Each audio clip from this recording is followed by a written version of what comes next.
जय राधा माधव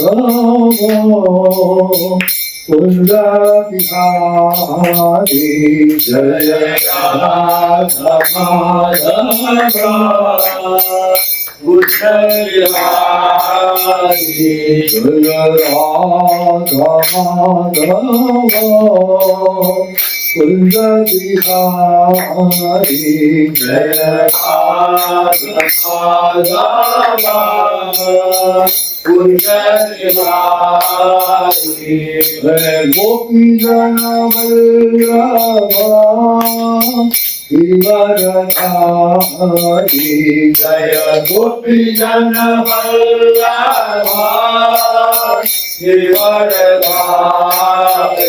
जय गोपी जन वल्लभ गिरिवरधारी जय गोपी जन वल्लभ गिरिवरधारी यशोदानंदन व्रज जनरंजन यशोदानंदन व्रज जनरंजन यशोदानंदन व्रज जनरंजन यशोदानंदन व्रज जनरंजन यशोदानंदन व्रज जनरंजन यशोदानंदन व्रज जनरंजन यशोदानंदन व्रज जनरंजन यशोदानंदन व्रज जनरंजन यमुना तीरा वनचारी यमुना तीरा वनचारी यमुना तीरा वनचारी यमुना तीरा वनचारी राधा माधव कुंज बिहारी जय राधा माधव कुंज बिहारी जय राधा माधव कुंज बिहारी जय राधा माधव कुंज बिहारी हरे कृष्ण कृष्ण कृष्ण हरे हरे हरे राम राम राम हरे हरे हरे कृष्ण कृष्ण कृष्ण हरे हरे हरे राम राम राम हरे हरे हरे कृष्ण कृष्ण कृष्ण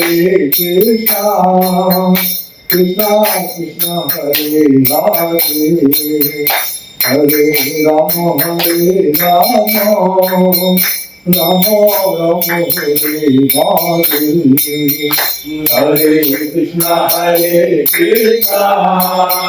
कृष्ण कृष्ण हरे हरे हरे राम राम राम हरे हरे हरिनाम संकीर्तन की ग्रंथराज श्रीमद् भागवतम की जय जगत गुरु श्री गोपाल महाराज की जय। तो हम आज अध्ययन करेंगे श्रीमद् भागवत चतुर्थ स्कंद अध्याय 24 श्लोक संख्या 28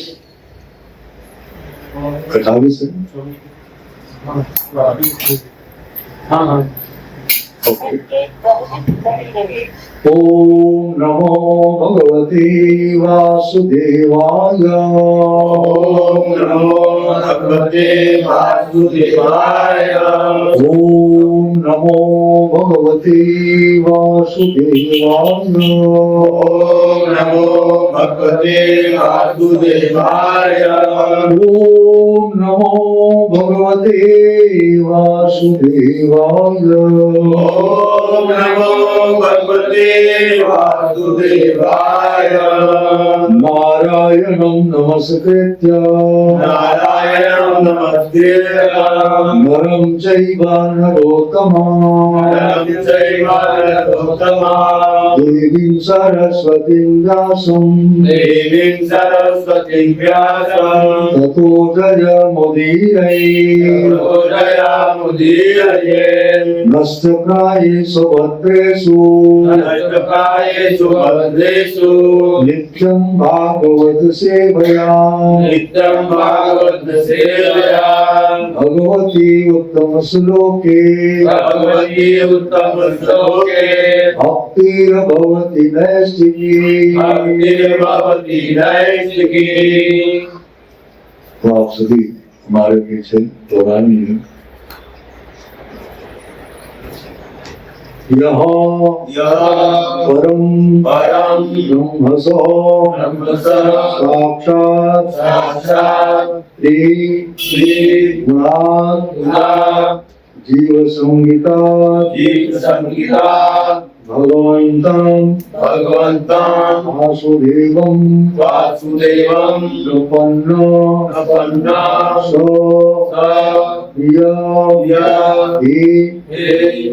मे यः परं रहंस साक्षात् ते यः परं ब्रह्म स साक्षात् त्रिगुणात् जीव संहिता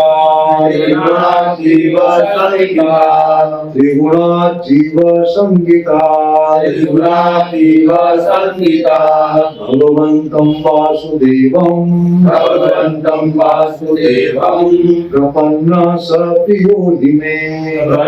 स प्रियोहि मे यः परं ब्रह्म स साक्षात्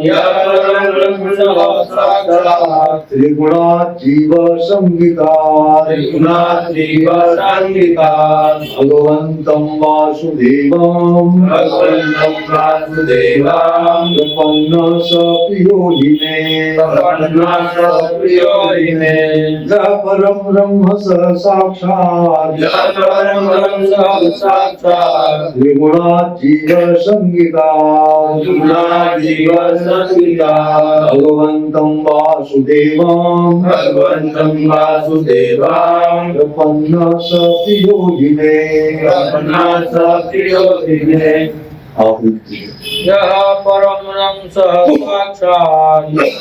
परं साक्षात्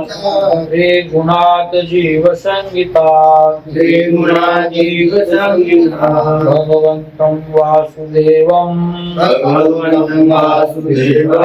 प्रपन्न स प्रियोहि मे यः परं रहंस साक्षात्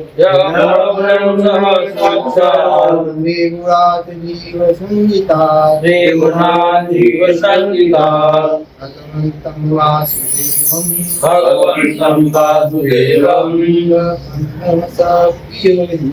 प्रपन्नः स प्रियोहि मे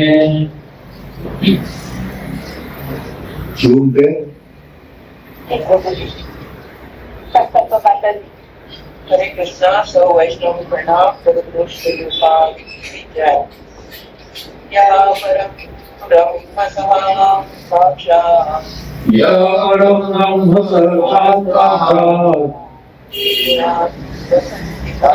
त्रिगुणात् जीव संहिता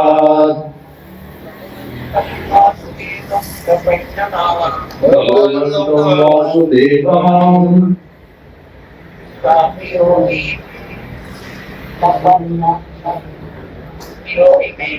प्रपन्न स प्रियोहि मे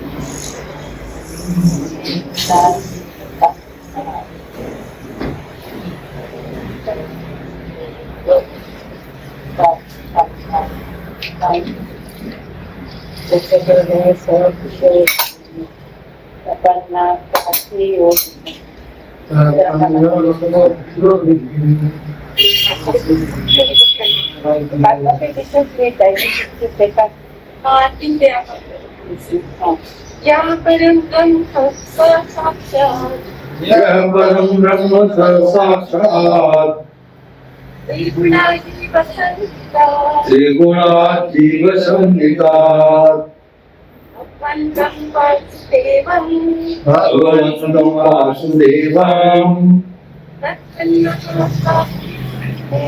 ब्रह्मण्यं सत्योगिने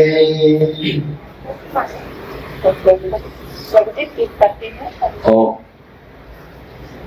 शब्दार्थ यह जो कोई परम दिव्य ब्रह्मस नियामक का साक्षात प्रत्यक्षतः त्रिगुणात् भौतिक प्रकृति के तीनों गुणों से जीव संहिता जीव कहे जाने वाले जीवात्माओं से भगवंतम भगवान वासुदेवम श्री कृष्ण का प्रपन्न शरणागत स वह प्रिय अत्यंत प्यारा ही निसंदेह ने मुझे अनुवाद एवं तात्पर्य श्री गोपाल महाराज के द्वारा जगत गुरु श्री गोपाल महाराज की जय। शिव ने आगे कहा जो व्यक्ति भौतिक प्रकृति तथा जीवात्मा सहित प्रत्येक वस्तु के अधिष्ठाता पूर्ण पुरुषोत्तम भगवान श्री कृष्ण के शरणागत है वह वास्तव में मुझे अत्यधिक प्रिय है। अब शिव कारण बताते हैं कि राजकुमारों के समक्ष साक्षात क्यों है। कारण यह था कि सभी राजकुमार भगवान श्री कृष्ण के भक्त थे, जैसा कि श्रीमद् भगवद गीता में 7वें अध्याय के 19वें श्लोक में कहा गया है। बहुनाम जन्मनाम ते ज्ञानवान मां प्रपद्यते वासुदेव सर्वमिति स महात्मा सुदुर्लभ। अनेक जन्म जन्मांतरों में जो ज्ञानी होता है वह मुझे सब कारणों का कारण जानकर मेरी शरण ग्रहण करता है। ऐसा महापुरुष दुर्लभ होता है। सामान्य पुरुषों को शिव बिरले ही दर्शन देते हैं। इसी प्रकार वासुदेव श्री कृष्ण की शरण में जाने वाले व्यक्ति भी बिरले ही होते हैं, क्योंकि पूर्णतः श्री भगवान की शरण में आए हुए लोग दुर्लभ होते हैं। स महात्मा सुदुर्लभ। फलतः शिव विशेष रूप से प्रचेताओं को देखने आए थे, क्योंकि वह सब पूर्ण पुरुषोत्तम भगवान वासुदेव के पूर्णतः शरणागत थे। वासुदेव का उल्लेख श्रीमद् भागवत के प्रारंभिक मंत्र में भी हुआ है, ओम नमो भगवते वासुदेवाय। क्योंकि वासुदेव चरम सत्य है, अतः शिव स्पष्ट कहते हैं कि जो श्री भगवान वासुदेव का भक्त है और भगवान श्री कृष्ण का शरणागत है वह उन्हें अत्यंत प्रिय है। भगवान वासुदेव श्री कृष्ण न केवल सामान्य जनों द्वारा पूज्य हैं, वरन शिव ब्रह्मा तथा अन्य देवता भी उनकी पूजा करते हैं। यम ब्रह्मा वरुणो वरुणेन्द्र रुद्रमरुतस्तुवन्ति श्रीमद् भागवतम 12वें स्कंद के 13वें अध्याय के पहले श्लोक में कहा गया, श्री कृष्ण की पूजा ब्रह्मा, शिव, वरुण, इंद्र, चंद्र तथा अन्य सभी देवता करते हैं। यही हाल भक्तों का है। जो भी कृष्ण भक्ति अपनाता है, जो यह खोजने तथा समझने का प्रयास करता है कि कृष्ण चेतना है क्या, वह तुरंत उनका प्रिय बन जाता है। इसी प्रकार सभी देवता इसकी ताक में रहते हैं कि कौन सचमुच भगवान वासुदेव की शरण में है। क्योंकि प्रचेता राजकुमार वासुदेव के शरणागत थे, अतः शिव इच्छा पूर्वक उनसे भेंट करने आए। भगवद गीता में भगवान वासुदेव या श्री कृष्ण को पुरुषोत्तम कहा गया है। वास्तव में वह भोक्ता पुरुष तथा सर्वोपरि उत्तम दोनों है। वह हर वस्तु प्रकृति तथा पुरुष की भोक्ता है। भौतिक प्रकृति के तीनों गुणों के प्रभाव से जीवात्मा भौतिक प्रकृति पर अधिकार जताना चाहता है, किंतु वास्तविक भोक्ता नहीं है। अभी तो प्रकृति है जिसका वर्णन श्रीमद् भगवद गीता में 7वें अध्याय के 5वें श्लोक में हुआ, अपरेयमितस्त्वन्यां प्रकृतिं विद्यते पराम्। इस प्रकार जीव वास्तव में प्रकृति या परमेश्वर की तटस्थ शक्ति है। भौतिक शक्ति माया का संग होने से वह भौतिक प्रकृति पर अधिकार जताना चाहता है। भगवद गीता 15:7 की पुष्टि मिली है। ममैवांसो जीवलोके जीवो भूतः सनातनः मना सष्टानि इंद्रियाणि प्रकृति स्थानि दर्शति। इस बद्ध संसार में जीवात्मा में शाश्वत अंशरूप है। वह बद्ध जीवन के कारण मन समेत 6 इंद्रियों से संघर्ष करते रहते हैं। भौतिक प्रकृति पर अधिकार करने की चेष्टा में जीवात्मा अपने अस्तित्व के लिए कठिन संघर्ष करता है। वास्तव में सुखोपभोग के लिए वह इतना कठिन श्रम करता है कि वह भौतिक साधनों का ठीक से उपभोग भी नहीं कर पाता। अतः वह कभी कभी जीव या प्रकृति कहलाता है, क्योंकि वो तटस्थ शक्ति में स्थित होता है। जब जीवात्मा प्रकृति के तीनों गुणों से आच्छादित होता है तो जीव संगीता कहलाता है। जीवात्मा 2 प्रकार के होते हैं, क्षर तथा अक्षर। क्षर वह है जो पतित होकर बद्ध हो गए हैं, अक्षर वह है जो बद्ध नहीं है। अधिकांश जीवात्मा आध्यात्मिक जगत में रहते हैं और क्षर कहलाते हैं। वह ब्रह्म अर्थात शुद्ध आध्यात्मिक अस्तित्व के पद पर स्थित होते हैं। वह भौतिक प्रकृति के तीनों गुणों से बद्ध जीवात्माओं से भिन्न होते हैं।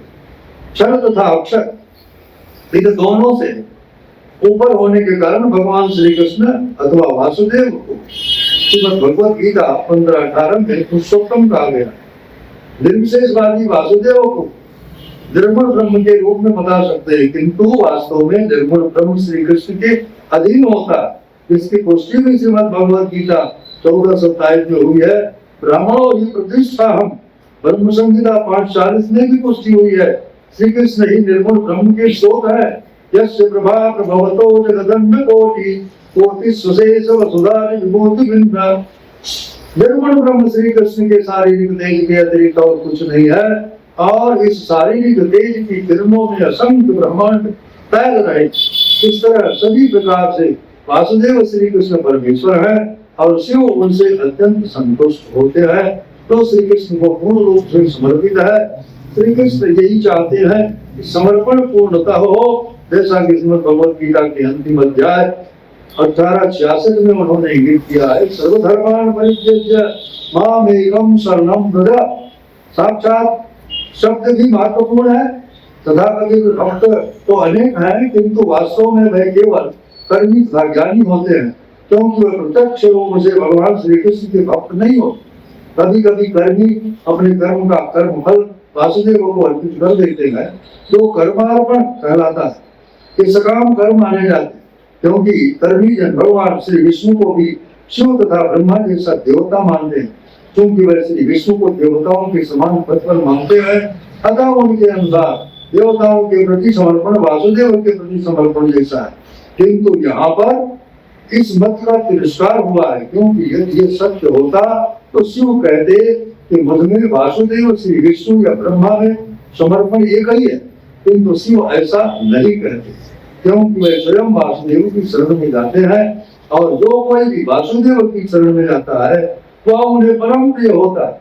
यहाँ पर इसका स्पष्ट वर्णन हुआ है। निष्कर्ष यह है कि शिव का भक्त शिव को प्रिय नहीं होता है, किंतु भगवान श्री कृष्ण का भक्त शिव को अत्यंत प्रिय होता है।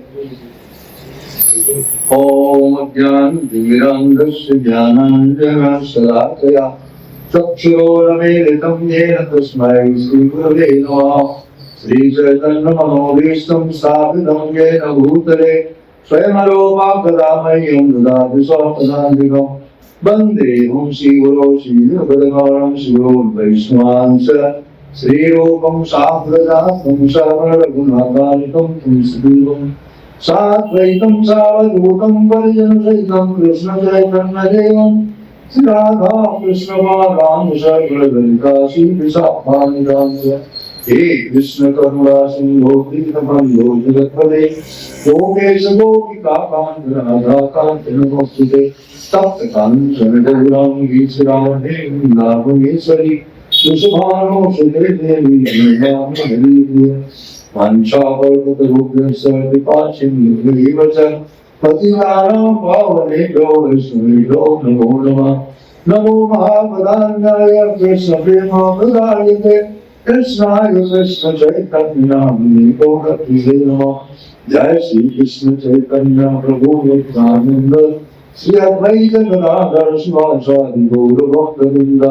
हरे कृष्णा कृष्णा कृष्णा हरे हरे हरे राम राम राम हरे हरे भूतैर्महद्वीर्यमापुरो विभो निर्मायसेने निर्मोषु पुरुषः भुङ्क्ते गुणान् षोडशात्मक षोडं विशिष्ट भगवान् वचांसिने यं प्रभजन्ति मम पीतमलेचित्तं द्वैपायनो विरहकातर्यायुभाव पुत्रे पितन्मयतया करवो विनीतो तं सर्वभूतहृदयं मन्मानतोऽस्मि नमः विष्णुपादाय कृष्णप्रेष्ठाय श्रीमते भक्तिवेदान्त स्वामी नमस्ते सारस्वती देवी गौरवाणी प्रचारिणे निर्विशेष शून्यवादी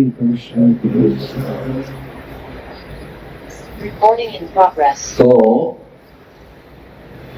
इस श्लोक के तात्पर्य में श्री प्रभुपाद जी ने विस्तार से समझा दिया। भगवान शिव ने आगे कहा जो व्यक्ति भौतिक प्रकृति तथा जीवात्मा सहित प्रत्येक वस्तु के अधिष्ठाता पूर्ण पुरुषोत्तम भगवान श्री कृष्ण के शरणागत है वो वास्तव में मुझे अत्यधिक प्रिय है।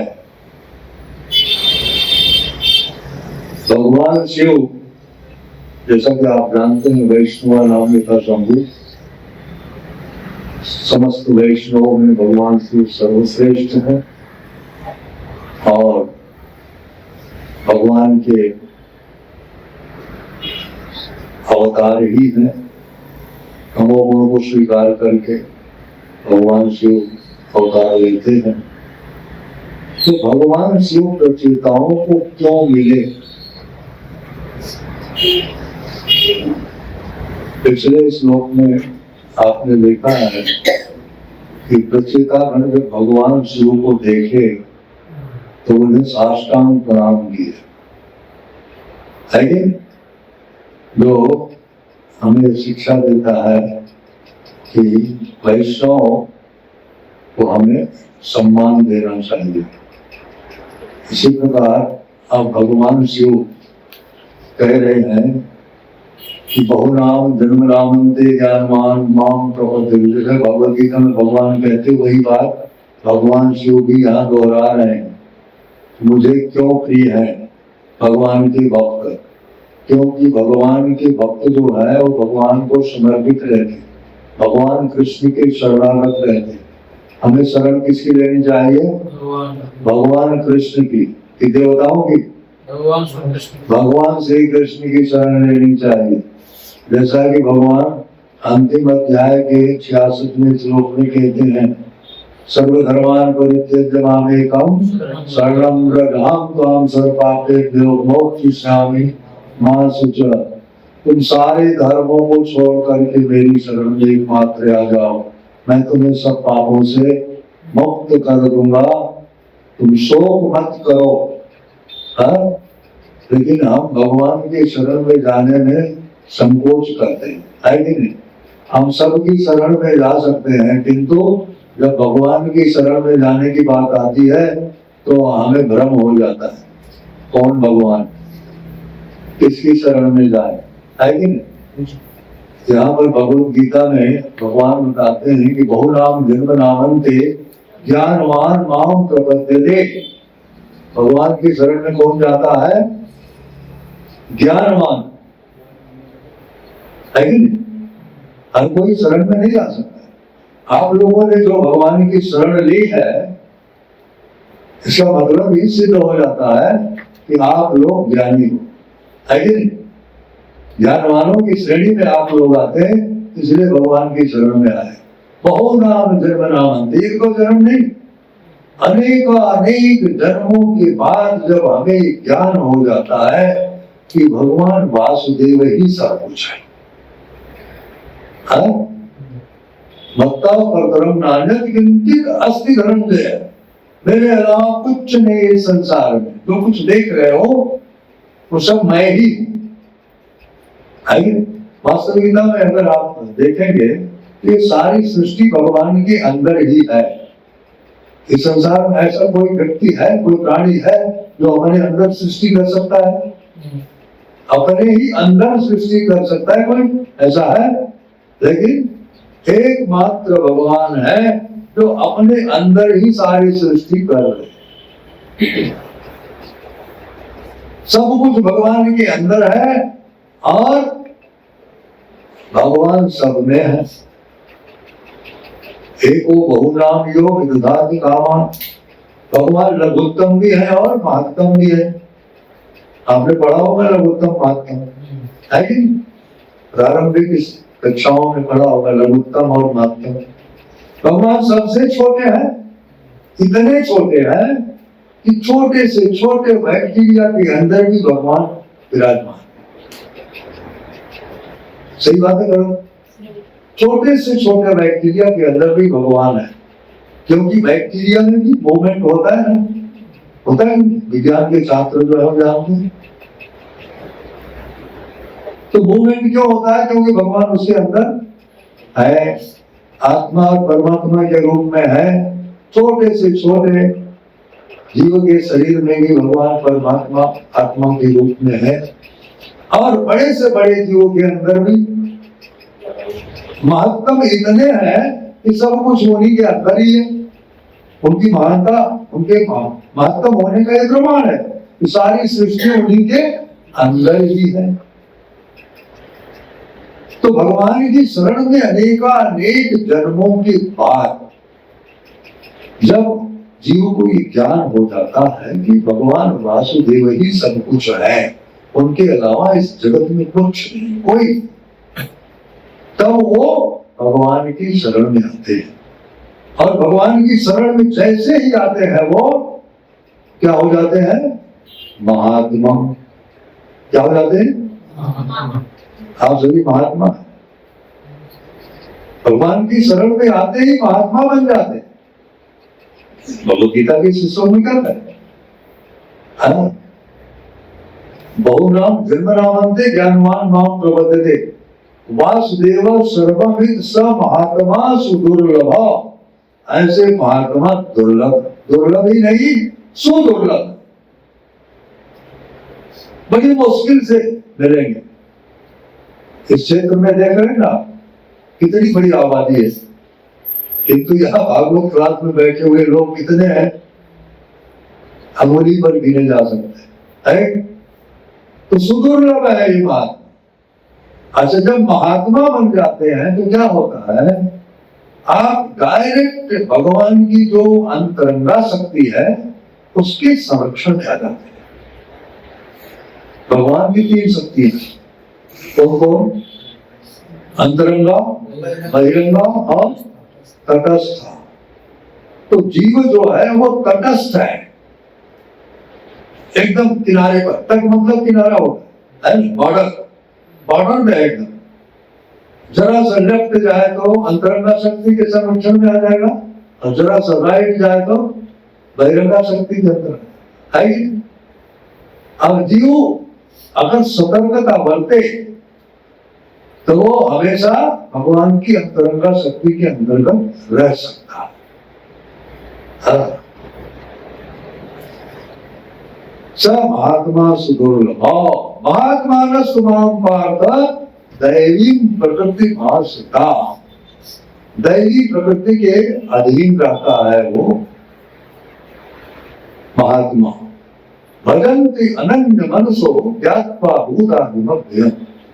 अनन्य भाव से मेरा भजन करता है, जिसको यह ज्ञान है कि भगवान के अलावा दूसरा कुछ है नहीं, कोई नहीं है।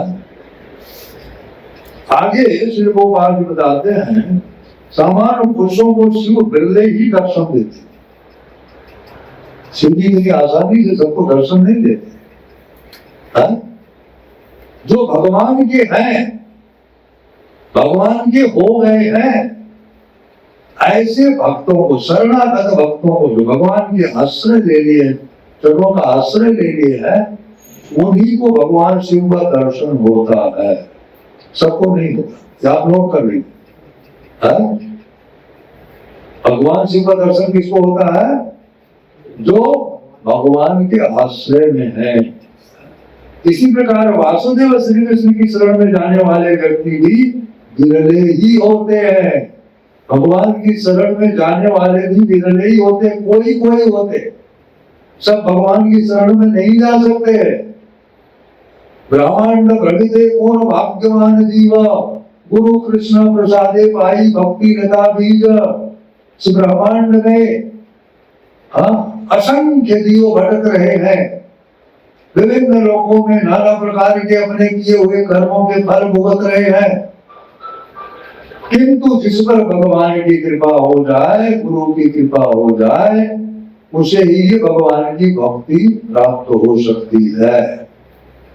आप लोगों को भगवान की भक्ति प्राप्त हुई है, निसंदेह आप लोगों पर भगवान और गुरु की कृपा है।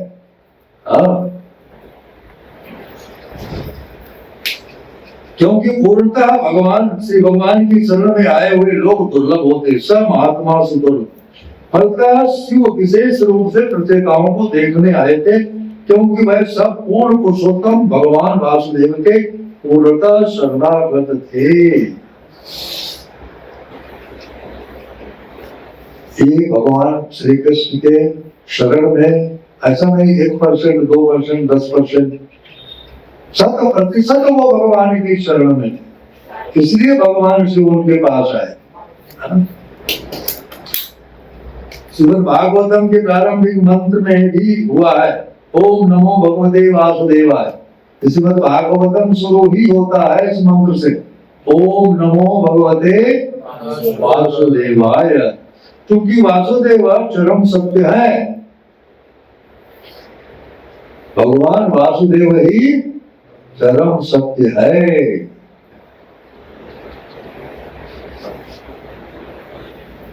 चरम सत्य। श्रीमद् भागवत के शुरुआत में ही व्यास भी कहते हैं, जन्माद्यस्य तोन्मयादितरतश्चार्थे सुविज्ञस्वराट् तेने ब्रह्म हृदय आदि कवये मुह्यन्ति यत् सूर्यः तेजो वारिमृतां यदा विनिमयो यत् सर्वोंशा धाम्ना स्वेन सदा निरस्तकोकं सत्यं परम धीमहि। सत्यम परम, परम सत्य कौन है? भगवान श्री कृष्ण ही परम सत्य है। सत्य, इसकी पुष्टि भागवतम में जब भगवान श्री कृष्ण माता देवती के गर्भ में थे, उस समय सारे देवता वहां एकत्र हुए थे, गर्भ स्तुति करते हैं। क्या कहते हैं? सत्यामृतम सत्य परम तु सत्यम सत्यस्य योनिं नियतस्य सत्ये सत्यस्य सत्यामृत सत्य नेत्रम सत्यात्मकम ताम शरणं प्रपन्ना। सत्य का प्रयोग कितनी बार हुआ है कि नहीं? भगवान परम सत्य है। ऐसा नहीं कि आज सत्य है कल नहीं रहेंगे, क्या कल नहीं थे। त्रिकाल सत्य है, तीनों काल में सत्य। सत्यम परम सत्य परम सत्यम सत्यस्य योनिं निहितम सत्ये सत्यस्य सत्यामृत सत्य नेत्रम सत्यात्मकम त्वं शरणं प्रपन्ना। देवता लोग कहते हैं, हे परम सत्य, हम आपकी शरण लेते हैं।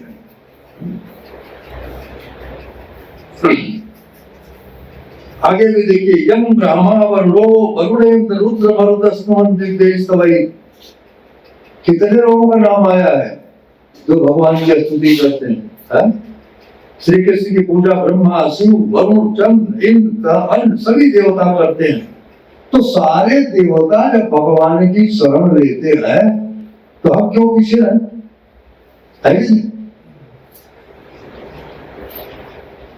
महाजन लोग क्या करते हैं? महाजनों ये निकटा से कम था, हमें उसी मार्ग पर चलना चाहिए जिस मार्ग पर महाजन लोग चलने के लिए हमें परामर्श देते हैं।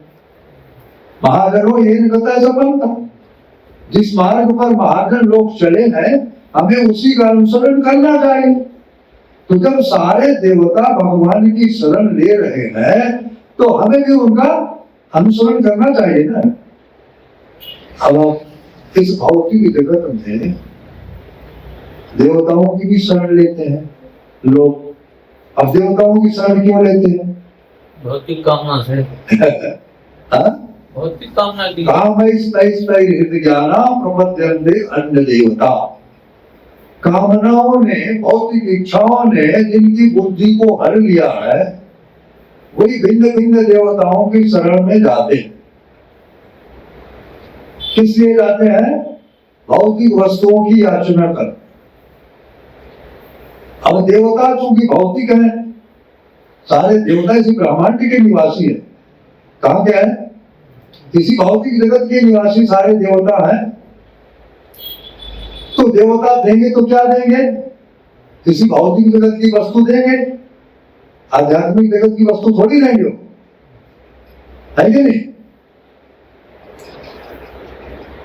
हमें रूप चाहिए, धन चाहिए, विद्या चाहिए, पुत्र चाहिए, घर चाहिए, गाड़ी चाहिए, ये चाहिए, वो चाहिए, नाना प्रकार की भौतिक वस्तुओं की याचना करने जीव देवताओं की शरण में जाता है। जबकि ये सारी वस्तुएं जो देवता देंगे वो सब नाशवान है, टेम्पररी है कि नहीं? तो हमें शरण किसकी लेनी चाहिए? भगवान की। इन तुच्छ वस्तुओं के पीछे हमें नहीं भागना चाहिए, है कि नहीं? यदि भगवान पूर्ण पुरुषोत्तम का हमको कृपा उनकी अगर मिल जाए तो अब और क्या बाकी रह गया पाने के लिए? जिसकी पहुंच प्रधानमंत्री तक हो जाए तो उसके लिए मंत्री वगैरह क्या महत्व रखते हैं? छोटे छोटे, है कि नहीं? तो इस भौतिक जगत के जो अज्ञानी लोग हैं और नगर निगम के ये जो क्या बोलते हैं कारपोरेटर, उनके पीछे भागते हैं, परम भगवान के पीछे नहीं भागते। ऐसे भौतिक जगत में हमको मालूम है ये जगत नश्वर है, परमानेंट नहीं है, कुछ भी यहाँ परमानेंट नहीं, सब नाशवान है। हमारे ये शरीर भी नाशवान है। इस शरीर के पोषण के लिए, शरीर की आवश्यकताओं को पूरी करने के लिए हमें क्या जरूरत है? इन देवी देवताओं के पीछे भागने की। जो ये देवी देवता दे सकते हैं वो भगवान भी दे सकते हैं। तो हम भगवान से ही नहीं आचरण करेंगे। हमें भौतिक वस्तुओं की भी आवश्यकता हो तो हमें परम भगवान के सामने ही रोना चाहिए। और रोने की भी क्या जरूरत है? जैसे छोटा बच्चा, शिशु है ना, अगर उसके शरीर में कोई कष्ट है तो रोता है, भूख लगी है तो रोता है, कोई कृमि काटते तो रोता है ना, कट पर बच्चा काटते हैं तो रोता है। वो रोता है तो किसके सामने रोता है? माँ के सामने रोता है। कौन ध्यान रखता है उसका? छोटे बच्चे का ध्यान कौन रखता है? माँ ही रखती है ना। तो जैसे माँ अपने छोटे शिशु का ध्यान रखती है, कैसे उसकी सुरक्षा करनी है, वैसे ही भगवान अपने जनों की, अपने भक्तों की रक्षा करते हैं। गोस्वामी जी लिखते हैं मानस में, करो सदा तीन कई रखवारी, करो सदा तीन कई रखवारी। कैसे? जिमी लहरी कही राखई महतारी। जैसे बच्चे की रक्षा मां करती है, वैसे ही भगवान कहते हैं कि मैंने भक्तों की रक्षा करती। पर आप भगवान के चरणों का आश्रय तो लीजिए। बिना आश्रय लिए ही आप नाना प्रकार की डिमांड आप भगवान के सामने रखते हो, ऐसा थोड़ी करना चाहिए। आश्रय लो तो भगवान सब ध्यान रखें। जैसे माँ अपने बच्चे का ध्यान रखती है, उसको कब दवा चाहिए, कब दूध चाहिए, कब पानी चाहिए, कब क्या चाहिए, हर तरह से भगवान भी हमारी सारी आवश्यकताओं को पूरी करेंगे। अब अंदाज लगाइए, विचार करिए, आपको इतनी रोशनी कौन दे रहा है? रोशनी इतनी कौन दे रहा है? भगवान ही तो दे रहे हैं ना। ये सूर्य चंद्र ये कौन है? भगवान के प्रतिनिधि हैं। इतनी रोशनी दे रहे हैं, इतनी हवा दे रहे हैं, इतना जल दे रहे हैं, इतनी खाद्य सामग्री हमें दे रहे हैं। कौन दे रहा है? सब भगवान ही दे रहे हैं। अरे भगवान देखिए 5वें अध्याय के अंतिम श्लोक में क्या कहते हैं? भोक्तारं यज्ञ तपसाम सर्वलोक महेश्वरम सुहृदं सर्वभूतानां ज्ञात्वा मां शान्तिं रक्षति। सारी यज्ञों, सारी तपस्याओं का भोक्ता एकमात्र भगवान कहते हैं कि मैं हूं। I am enjoyer of everything. सब चीजों का भोक्ता मैं हूं। भोक्तारं यज्ञ तपसाम सर्वलोक Maheshwaram.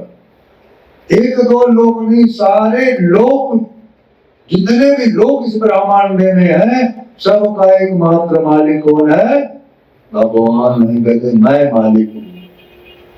Proprietor of all the planet system. सारे लोग जो है सबका मालिक मैं। और सुहृदं सर्वभूतानां, सारे जीव मात्र का सुहृद मैं।